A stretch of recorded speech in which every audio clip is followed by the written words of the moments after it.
have the honor to help to introduce Brian today. So Brian is actually co-advised by me and Andy Baldwin. And it's been a great pleasure to work with him. He's got really exciting data. And so I'm so glad so many people are logged in to see, and he's been very, very productive. And then I'm going to let Andy finish up that introduction and then let Brian get started.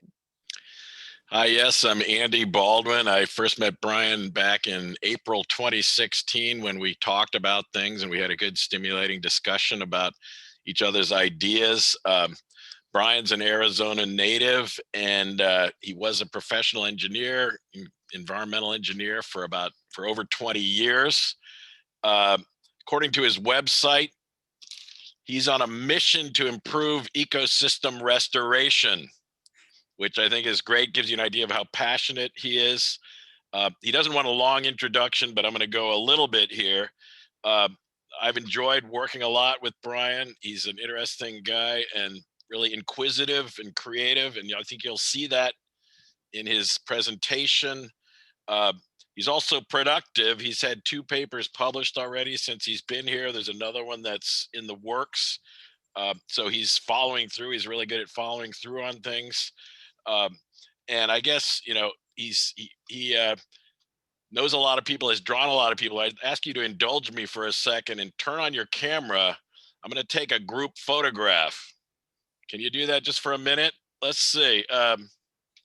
See if I can get one here.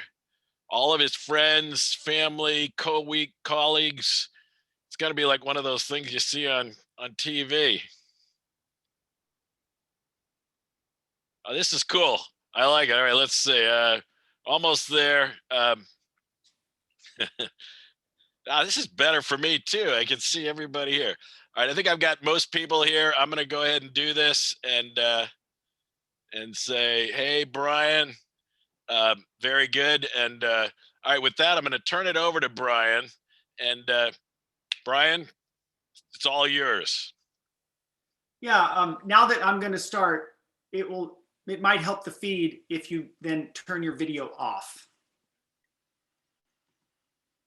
And I will share my screen. I need a permission to share my screen.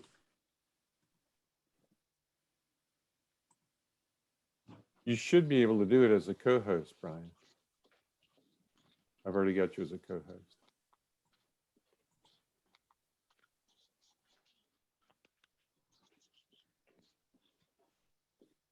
If somebody could tell me that they see my screen, I have a test video running, then You're good.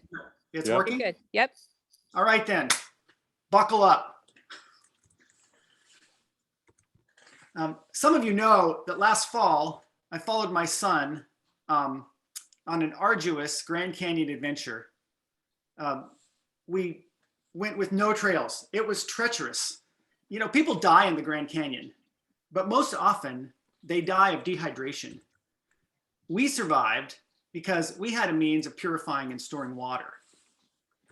Now I brought this up, Wilderness Survival 101, because purifying and storing water, that's what wetlands do for our planet, for us. This is why they're important and why I've spent 5 years studying them. Wetlands provide many ecosystem values and services, and a lot of them distill down to just these 2 things. You want to improve water quality in the Chesapeake Bay? You build a wetland to purify the water en route. Do you want to reduce flooding? You build a wetland and slow down the stormwater runoff. I'm grateful to have been led toward research with such potential. And it's not my research. I've had so much help. Many of you listening were invited because you helped me or inspired me, even if indirectly, I even get choked up just mentioning it. I regret I can't recognize everyone formally. And to anyone hearing my voice, I sincerely thank you. If I could formally thank only one person though, it would be Dr. Yarwood. She went to bat for me and she convinced the department to bring me here. Without her, I wouldn't be here and there'd be nobody to thank. But I am here, so I can thank Dr. Baldwin, my co-advisor, who introduced me to this man, Bill Buettner. Bill constructs mitigation wetlands for the Maryland State Highway Administration. I asked Bill if my PhD research could help him build wetlands better. He said yes. So we put together a team. Bill had two issues: hydric soils and organic amendments. What were the best amendments? How much do we use? How can amendments help with hydric soils, or can they? And essentially that became my thesis: organic amendments and wetland mitigation. And we couldn't have done this, of course, without our generous funders. Now, first of all, we all know that organic amendments work.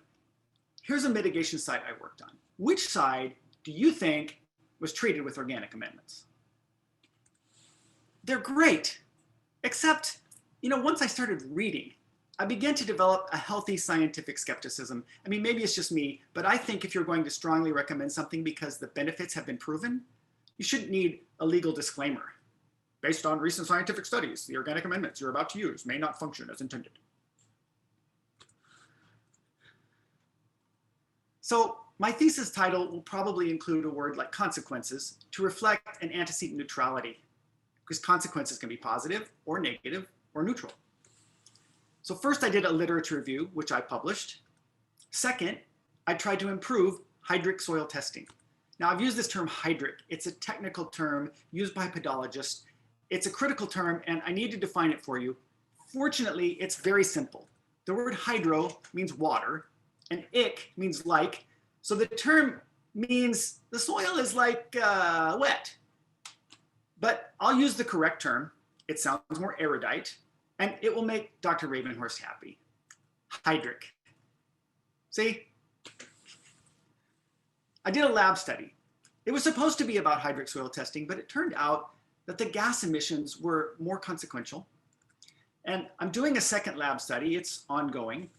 And finally, I did a large field study. Now, this is where I really got my hands dirty, answering Bill's questions about hydric soils and organic matter amendments. And I have to say, do not make a review paper your first publication. These are supposed to be for learned experts with long-standing experience, not me. If it hadn't been for my co-authors, I could not have pulled this off. And Kate Ballantine in particular, she just shepherded me through the project. Without her, this paper would not have happened. I had a big problem. The studies in my review measured different things. Some studies were about plants. Other studies were about the soil. For example, if organic amendments were contributing nutrients. Many studies included carbon sequestration. Some studies evaluated whether or not amendments increased denitrification. And some studies were about hydric soil development. Now, since this is central to my thesis topic, I'm going to take a small detour and explain the photos which represent different types of hydric soils. The soil in the middle picture is ochric or dark. Why? Well, we could ask Vasily Dokotchev. He's a Russian scientist. He was the first one to realize that organic matter is what makes soil dark and rich and fertile. Hydric soils are high in organic matter, and once drained, they can be great for crop production. The United States became the wealthiest nation in the world with plentiful crops, and all we had to do was give up a few of our wetlands. But there's another type of hydric soil. The soil in these pictures has been changed, and now it has these orange features from the reduction and oxidation of iron.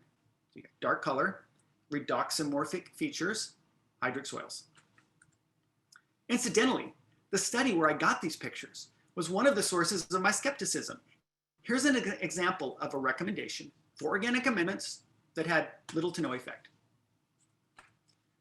Okay, that's my detour. Now, reminder, in addition to hydric soils, I'm trying to combine organic amendment studies that report all of these topics. It took me over a year to figure it out, but finally I realized the way to do it was just make a game. Think about this: 1 point for a volleyball spike, 2 points for a dunk, 3 points for a field goal. Is that fair? 1, 2, 3, but everyone agrees because those are the rules. So I created my own game where everything's made up and the points don't matter. And when I did that, the co-authors and reviewers, they all accepted it without question. Now in my game, if a researcher reported a parameter, points are possible. I'll use plant growth as an example, but I applied the same idea to every parameter, including carbon storage and hydric soil development. Here are 2 wetland plants. Let's add an organic amendment, something like manure, or as I show here, some wood mulch. If the plants grow larger, you get +1 point. What about a situation where there's no difference? Okay, 0 points. And how about a situation where the plants with the amendments grow less? Could happen, -1 point. Okay, I add up the points, I put them in categories, and I get these colorful charts. The first one shows that a topsoil that's rich in organic matter is better than under other amendments. There's more positive scores, there are fewer negative scores. Here are the 5 categories that I introduced earlier. Organic amendments, they increase plant growth. Those are the positive scores, but they decrease diversity, and those are the negative scores. And it's not quite as positive as it looks. Often the increased growth is of undesired species, not the native species we're trying to protect. Amendments, sometimes 31%, help sequester carbon, but almost as often, 26% of the time, they made things worse. That means most of the time there was no change. And this is my magnum opus chart, isn't it beautiful? But it's much too complicated to fully explore in a presentation. I'm showing it anyway to underscore that, there's a lot more information going into what I'm saying than what I am able to show. So I'll just be pointing out the highlights for this chart, and I'll be doing that for most of my other work. Now this is interesting. Adding organic amendments to soils that are low in organic matter to begin with, it didn't help. This is important for Bill's work. Many of his wetland mitigations are on the Atlantic coastal plain where there is sandy soil, it's low in organic matter. Intuitively, organic amendments should have had the most benefit here, but they don't.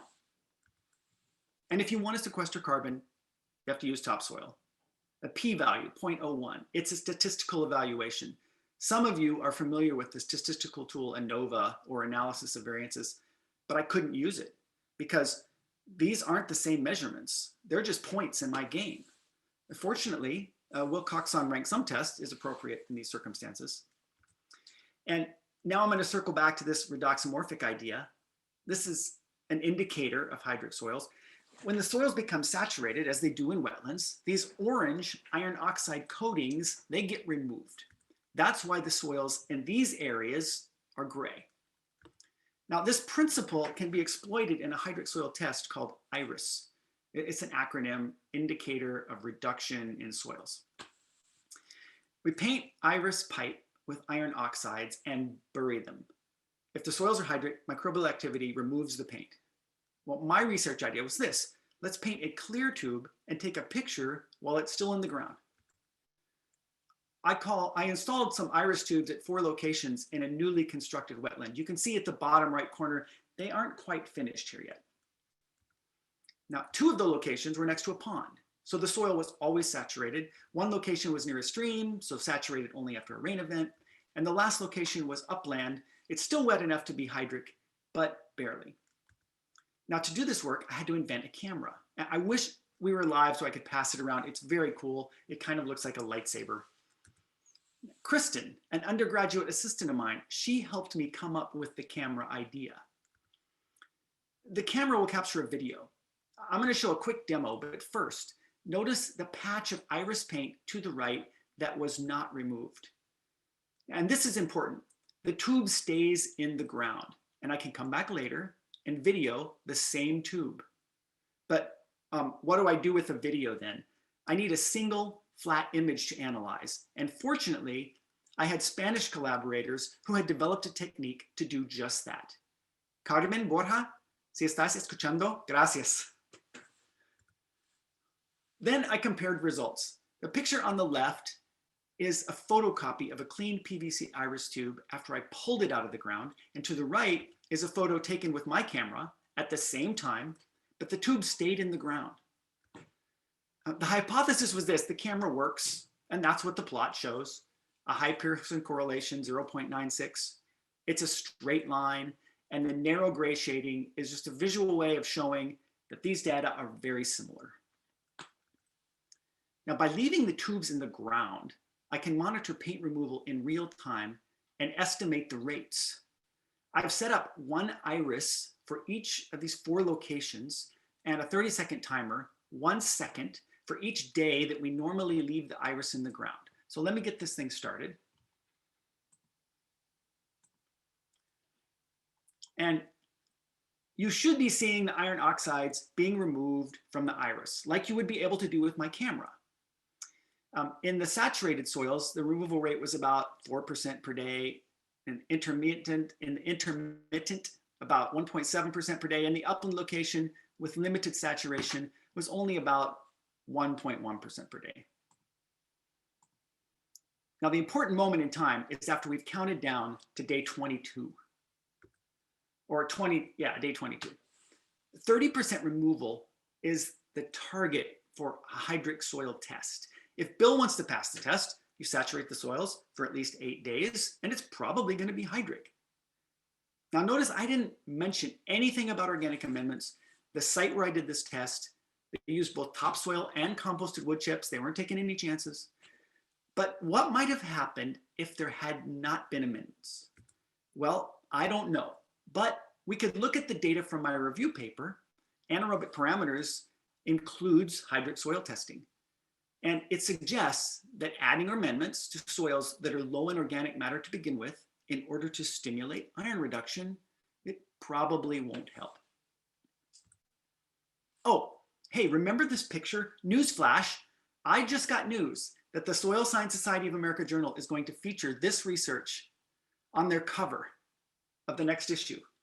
It's not GQ, but look at this face. I don't think that's going to happen. I'll take what I can get. Next, I did a lab study with soils from my field site. I put the soils and the amendments in a jar, added some water, and let them incubate. And the research question was this: which of these amendments and loading rates would increase iron reduction? I measured soluble ferrous iron. Now, when these iron oxide minerals, when they're reduced, they don't just disappear. The iron dissolves into water, and that I can measure. The arrow is pointing out the results from the control with no amendments. For this data, it was appropriate to use ANOVA because we're measuring the same thing. And the way we do a scientific test is we make a null hypothesis and we say, no treatment changed iron reduction in any way. And that's obvious just by looking, it's not true. And the null hypothesis is in fact false. But it was true most of the time. The W's, the B's, the M's, they didn't fail the null test. Now, it may appear that some are different than the control, but we're looking for a degree of certitude that we do not have here. Now, let's compare that to the chart from my review paper. 35% of the time, a positive result, 10% of the time, negative result, and most of the time, 55%, no effect. These charts from completely different sources are saying essentially the same thing. That's what we would like to see in scientific findings. The amendment hay on the far right increased iron reduction, so plus 1 point. Municipal leaf litter lowered iron reduction, that's minus 1 point. And those of you familiar with ANOVA might assume I then did a two-key comparison. I didn't. I did contrasts instead. I'm only interested in knowing if the amendment was different than the control. Of course, we want to know why. What's the difference between hay, which I represent here by fresh leaves, and municipal waste, which I represent here by composted leaves? And as the analogy suggests, I hypothesized it was the age of the material. So I got an undergraduate assistant of mine, Donald Always, to run a separate test with the same materials, except some of it was aged or composted. And it turns out we were right. That counts for the difference. We even got Donald a scholarship and a trip to a national conference for that work. Nice going, Donald. Now, the microbes in these jars, they aren't just reducing iron. Over time, they're producing gas. This curve represents the gas production. It looks nice and linear, but it's not. Let's look at another curve. Linear is not a good fit at all. But a segmented linear function, it fits the data nicely. Even this curve is a better fit segmented. I didn't notice it first. This is okay. And who wouldn't be happy with an R-squared value of 0.91? But this is one of those instances where just okay is not okay, because we'd miss out on a potentially important finding. Once I knew what to look for, I realized most of my gas curves, and there were over 100 of them, were segmented. It's still linear. You start with the function y equals mx, this basic algebra. And then I add a second term. mx minus psi. That psi is that breakpoint. It's about 40 days on this graph. So when x is less than 40, we just set psi equal to x, x minus x equals 0, and the second term disappears. But we keep the second term after the breakpoint. So a linear regression would minimize the distance of this point to this line and this point to this line, a single linear regression that includes both segments of the line. Yeah, I know, it's algebra. But why is this worth reporting? First, gas production rates increased after the breakpoint. This was contrary to my hypothesis that it would slow down as the readily degradable organic matter started to become depleted. There's also much more methane after the breakpoint. Now, if you combine these, the potential methane emission rates go up by a factor of 60 or more. That is astounding. I guess it was so astounding, I forgot how to spell methane. But now I don't know why this is happening. I did some hand waving in an upcoming publication, but we don't know.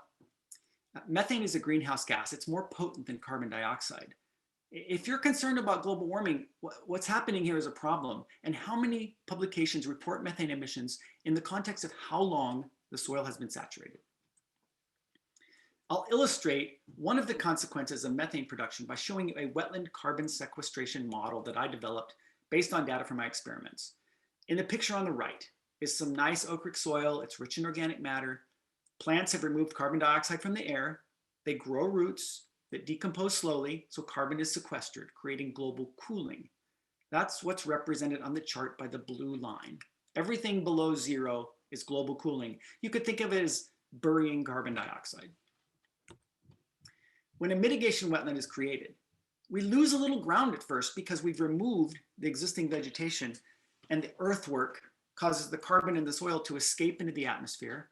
But after about 10 years, we've recovered from this initial disturbance, and we are in sequestering mode. Except I assumed no methane. Even nominal methane emissions, typical for a natural wetland, means it would take decades to recover. And now add organic amendments. And you might be thinking, Brian, it looks like that curve will never go below 0. Yeah, exactly. Maybe that's one reason why in my review paper, organic matter scores poorly on carbon storage. You know, all of a sudden, I'm thinking our chances of winning Elon Musk's $100 million prize for the best carbon capture technology, I'm not liking our chances. I was counting on that. Okay, I'm doing another lab study to try to determine if the microbes that are generating these gases before and after the breakpoint are different microbial populations, or if they're the same microbes and they're just on steroids. And we don't know yet.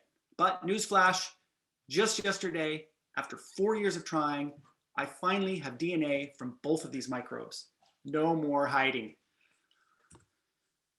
Okay, now we'll talk about my field study. And I've really inundated you with information, I know, rapid fire.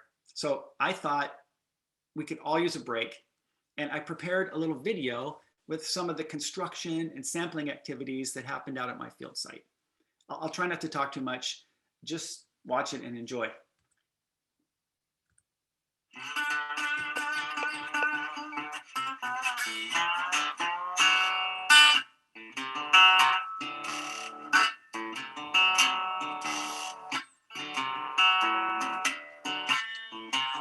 When it rained 5 days, the sky turned dark as night.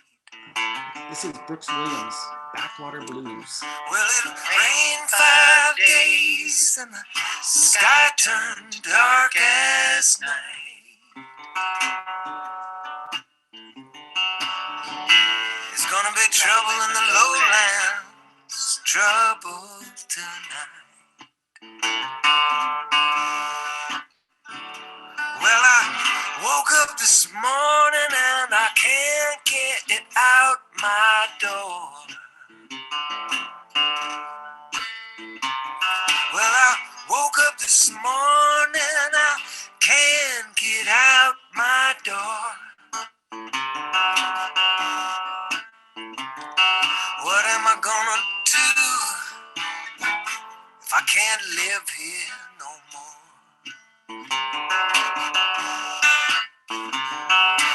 rowed a little boat about 5 miles across the way.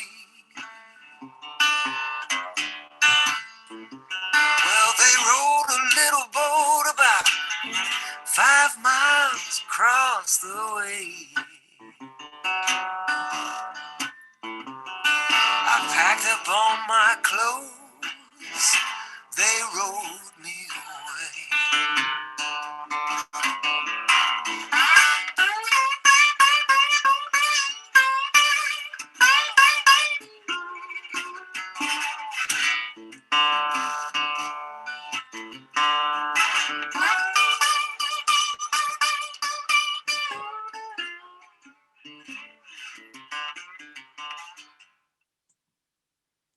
Okay, I hope you enjoyed it.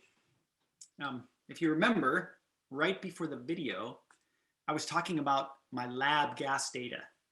So now I'll show you the field gas data. Here it is. It may appear very complicated, but it's not as bad as it looks. I'm showing you how much methane my field site produced over time. I'll walk you through it step by step from left to right.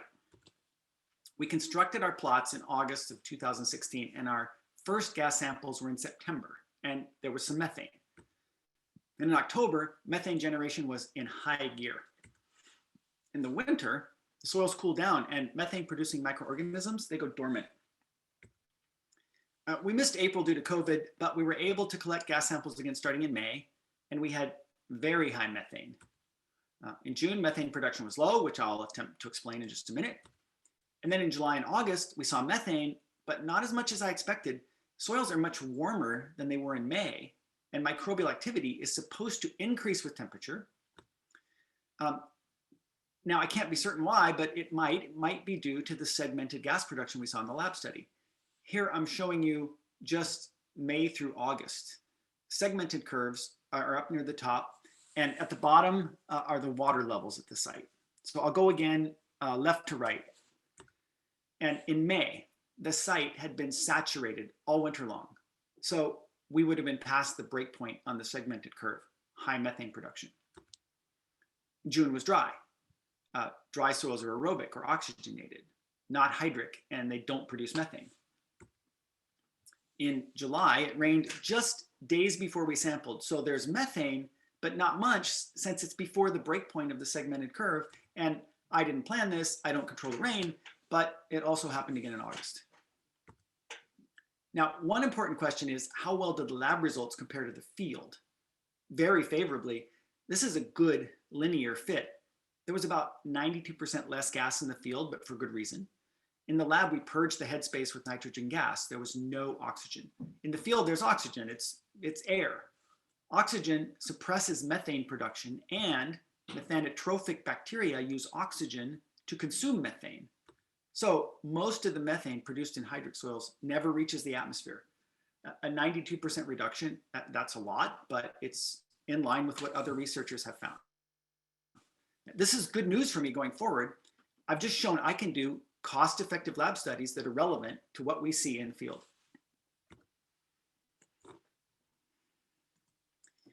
There's one more thing that can control methane emissions, the pH. These are results from my lab experiment. Low pH produces less methane. This isn't new. There have been several publications with this finding.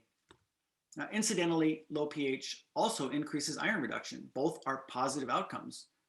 Of course, I would like to know if we see this in the field, and I didn't have suitable data to check the pH iron relationship, but the pH methane production fit nicely.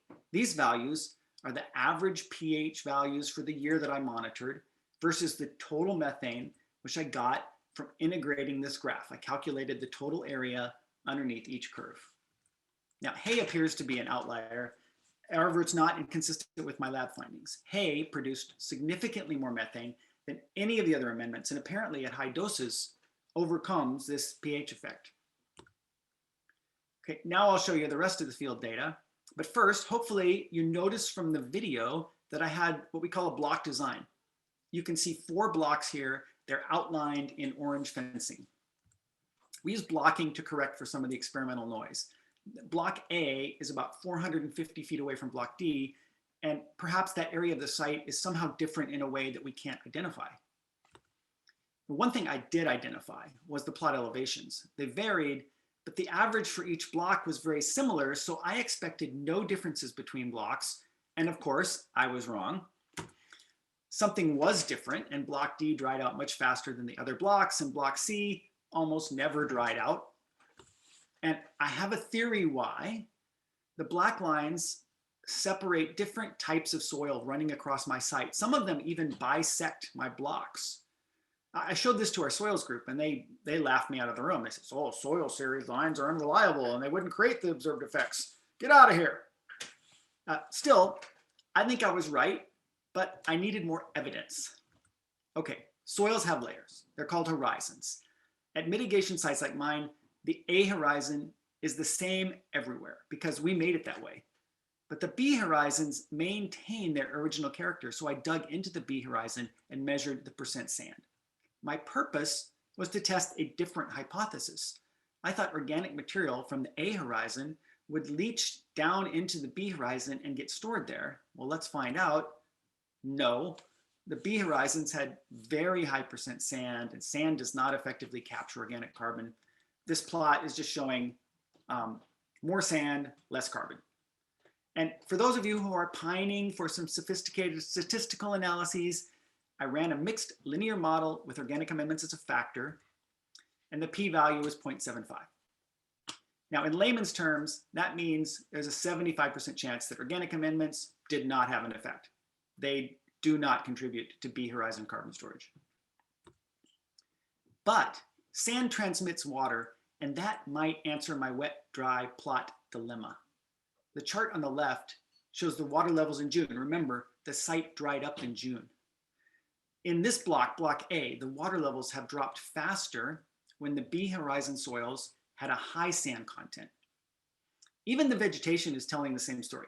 Left of the boundary line is low sand, and the plants are doing fine. But on the right, even within the same plot, the sandy soils dried out, causing the plants to senesce or die.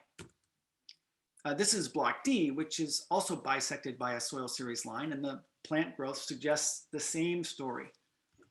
Now, I thought I might have gotten lucky. In the lower left-hand corner, the plants didn't die. Perhaps this is the amendment that's the magic bullet, and it can retain soil moisture and compensate for rapid water infiltration in sandy soils. But I checked again the following week, and the plants had died. This is the rest of my field data. But I'm not going to talk about each one of those charts. Instead, I just summarized all the information on this table.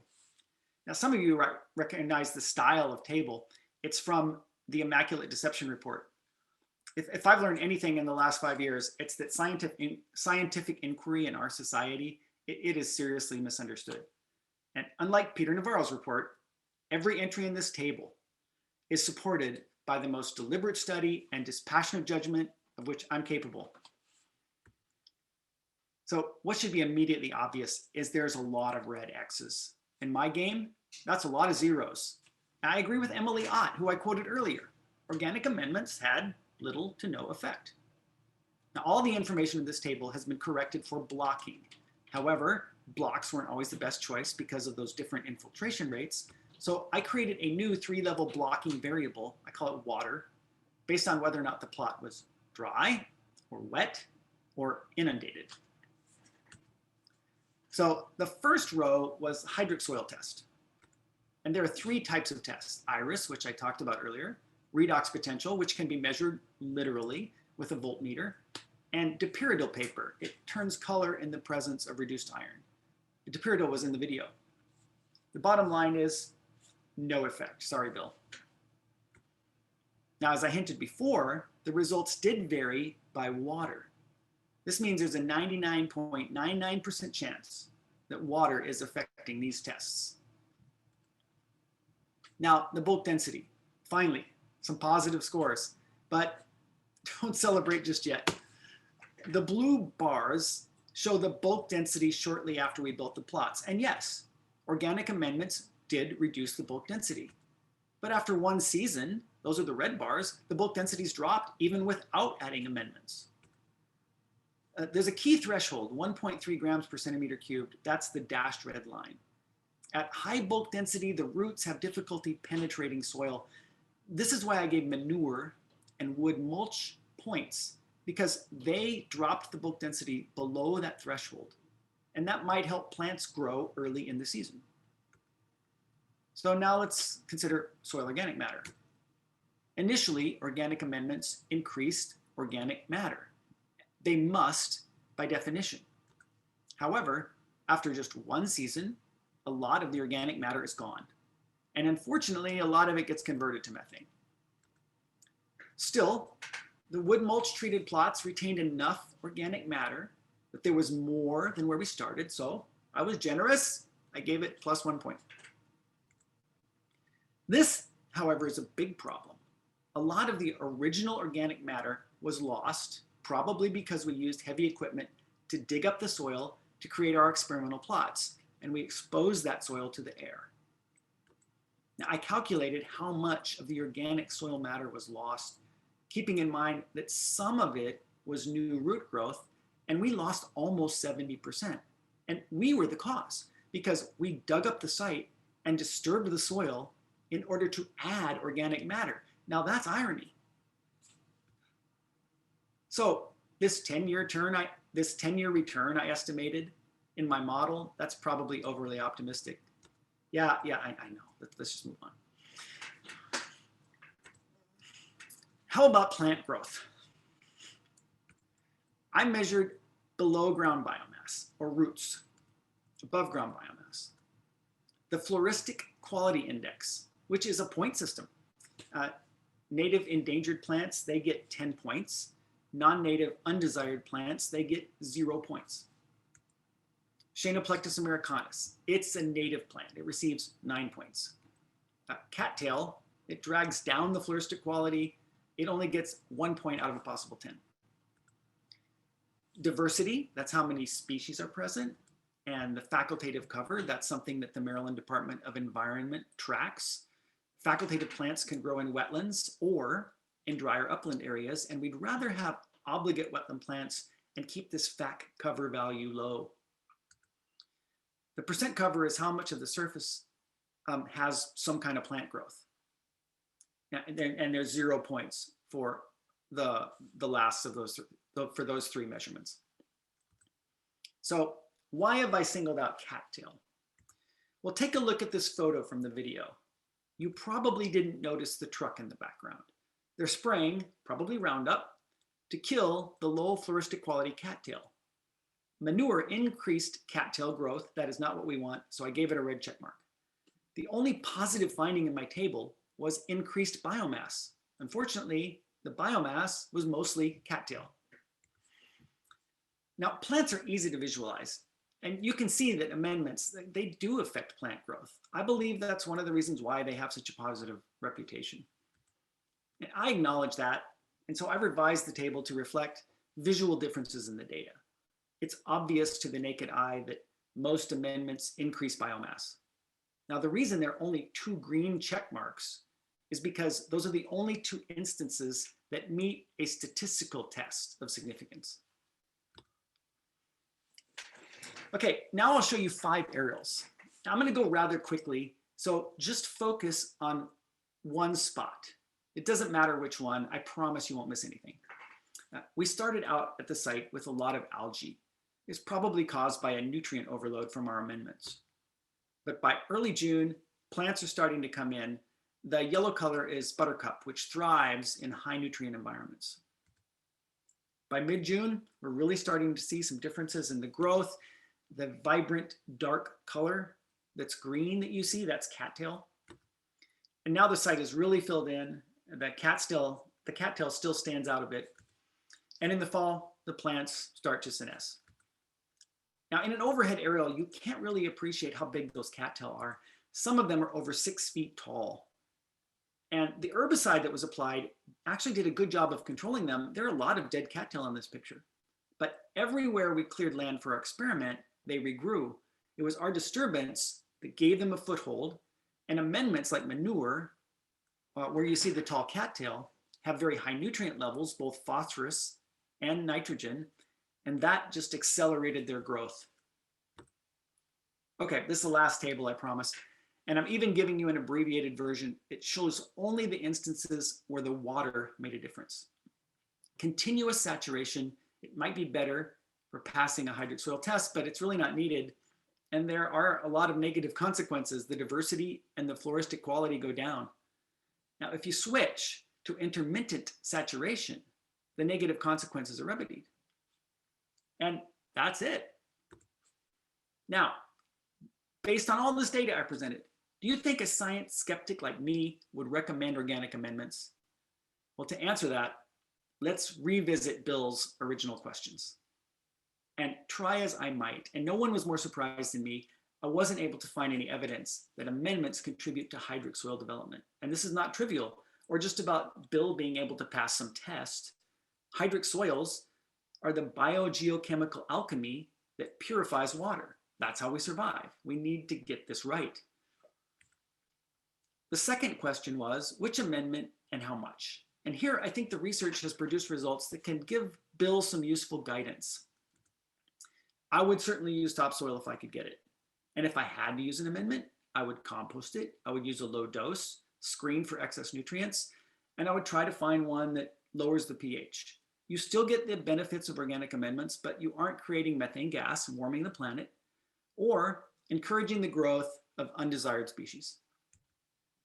And there are two more points that came out of my study. And let me be clear, I'm not opposed to organic amendments, but if I had limited resources, I would spend it all on water. If the site's too wet, install a drain. If it's too dry, find another source. Pay attention to the subsoils. How fast will the water drain? Intermediate hydrology had quite a few positive consequences. Soils are still hydric. And if you remember the survival skill from the beginning of the talk, that's the condition that's optimum for temporarily storing water. Now, finally, disturbance had negative consequences.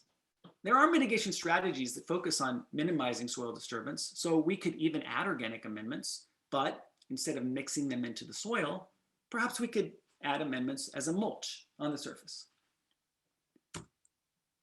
Now, I want to end by going back to this slide. I want to see if you changed your mind from what you originally thought. Which of these two sides was treated with organic amendments? And I genuinely want your answer. I just posted the link that's at the top of this slide in the chat window. I think I did. I'm trying to post the link. Soon I'll post the link, I guess. Maybe I can't do it in presenter mode. You'll be able to go to that link and vote. And I will take questions now, but before I quit, I will tell you the poll results and I will reveal the correct answer. Now, don't forget to unmute your mic and turn on your video now if you want. Thank you. Brian, I don't see the link anywhere. Yeah, I'm trying to post it. Oh.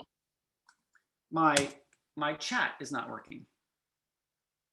I don't know why.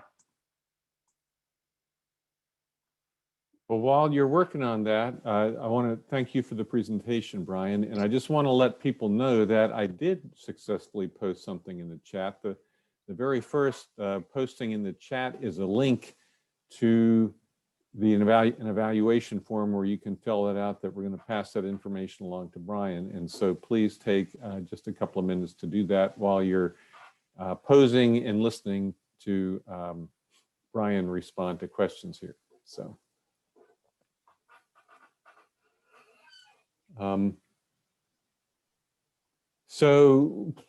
all right, there's a host of questions that have emerged in the chat. Let's see if I can find one that I can emerge. Okay. So it says, here's a question from Dr. Tilley. Did you assume a constant rate of methane emission for your decadal model? Can you talk a little more about the dynamics of your carbon budget or model? And secondly, why did you use a smoothing interpolation on the methane emission rate versus the water level? Well, let me tackle the first question first. The model that I constructed was it was based on some information that I had from my site. but it was also information that I got from literature. I tried to find some examples of how much organic matter was in soils before and after there was a mitigation that happened. Some of that came from my review paper, but I also had information from my site. And then I was looking at some research that looked at how much plant growth we got after a wetland's been restored. And most of that ultimately comes from the growth of trees as the site matures. So that's the sort of the long-term horizon of where the carbon's getting sequestered. And then there's also the question of the, let's see, there's the methane part of it. I was looking at a paper by Scott Neubauer that came out in 2015, 2016. I think he published that with Pat McGonigal. And they were looking at the global warming potential of methane gas. And once methane gas gets released into the atmosphere, it persists for a while. So there's a quantity called global warming potential rather than just the amount. So when I did my model, I included both of those parameters and tried to reconcile them. And I think that's as much detail as I want to give, partially because this was sort of a crude model that I put together as an illustration. And I think that I would like to formalize this model and make it, turn it into a publication possibly. I think that would be a good postdoc study. And then there was a second half of the question that I didn't quite get. The question was about using a smoothing interpolation on your methane emission rate versus water level. Yeah, this again, I think one of the things that I did for this presentation is I'm looking for how much methane got emitted from my site over time. And if I understand the question right, I assumed, for example, that when I took a measurement, a monthly measurement, that the amount of methane that was getting emitted at my site was the same for that entire 1 month block. And of course, that's not probably the case. And then when I drew the curves, it was a very smooth line. So again, I wanted to emphasize that what I just presented doesn't have some really rigorous scientific backing, and it was just meant for illustrative purposes. If we were able to do this very formally, I think we'd get very similar results. But I was able to put together something like this for the presentation that I think most everybody could follow. Great, thank you. We have a question from Dr. Wessel, who is asking about, yeah, Barrett, right. So he said you show a relationship with different ages of organic amendments, implying sort of age, meaning sort of decomposition or something like that. But he's wondering, is there something else than age that can be explained? If you look at something like CN ratios or some other kind of parameter of the organics, would that also give you information of kind of how they're going to react? When I started my studies, I spent a lot of time focusing on CN ratios because that's traditionally how organic matter quality has been presented to people. And I think one of the things that's unique about the situation is a lot of this CN work is often looking at the nitrogen content of carbon because we're putting it into a farm context, a context where we're raising crops, then harvesting and taking them away. And so all the nutrients that were in the soil are getting removed and we have to replace them. In this context, a wetland, they accumulate nutrients. So the CN ratio doesn't have that quality to it. But there's still an important contribution to CN. One thing that was true in my case, I think, that made CN not a factor is I'm adding a lot of organic amendment. And over the short course of time that I ran my experiments, just a few months, the amount of the total organic carbon that got used up was very small in the single digit percentages. So even if the organic amendment itself had low nutrient quality, we didn't carry it out far enough before we started to see those nutrient quality issues. Well, let me ask you a question, Brian. So it seems to me, I mean, it's my understanding, and you can confirm this, that the sort of the current requirements for wetland mitigation in our area, say driven by Maryland Department of Environment, usually require or prescribe amendments, organic amendments. Is That's that right? Yeah. So how does that change? Is that going to, I'm assuming you wouldn't endorse that particular recommendation. How do you think we can make As that? you can imagine, I have been in contact with Kelly Neff at the Maryland Department of Environment since I began the study. In fact, I talked to her before I started the study because I needed her buy-in to build a wetland that didn't have organic amendments to begin with so that we could add amendments and do the study. So without her help, I wouldn't have been able to do this work. So she knows I'm doing this work, and it's been a long time coming, but she's very interested in finding out about this. She's wants to keep up on the literature. They do have a requirement right now for organic amendments.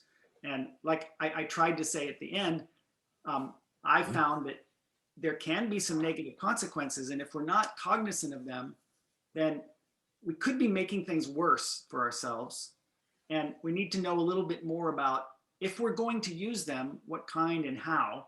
And so I'm hoping that this will help give some more direction in this. I would hope that the Maryland Department or the State Highway Administration, who's the one that funded us, and they would change which amendment that they specify when they ask for a wetland to be built. But first we had to do the research to find out what happens. All right. Well, hopefully we'll see look forward to changes in the future on some of these regulations, maybe. Just to remind everyone, I just again added the link to the evaluation form so you can provide some feedback on Brian's presentation. So please take just a couple of minutes to do that. And I don't see any other questions in the chat box right now, but I saw lots of very complimentary comments posted there, Brian. I think people really enjoyed your seminar, so thanks for a great presentation. And thanks to everyone tuning in. I know we have folks from all around, including some international participants. So really great job, Brian. Thanks so much. Now, before we quit, I promised that I would reveal the answer to my question. I had a slide up that showed two panels, and I asked, well, which one got the organic amendments and which one didn't? So hopefully you get that picture back in your mind of which one it was. And most people, the majority of people said the one on the left. It's much more lush and green. And I have to admit, it was a trick question. Both of those sides were treated. And there are other factors involved in why the ecosystem responded or did not. And that's the point I wanted to make. It's just organic matter is not a magic bullet. There are a lot of other factors and some of them are more consequential. In that case, the area that looked kind of like it wasn't doing well, it just was the fact that they used that area as their driveway to bring equipment in and out, and the soil had become compacted, and so that was affecting the plant growth. But it was treated just like the other side. Very good. Good way to make your point again. Okay, well, thanks everyone. Next week we have another seminar, same place, same time, and we'll send out information about that. And we will also be posting a link to Brian's seminar as soon as we get that up and running. So. My sister's waving to me. Yeah, great job, Brian. Nice to see you. Nice to see you. You did a great job. Thanks.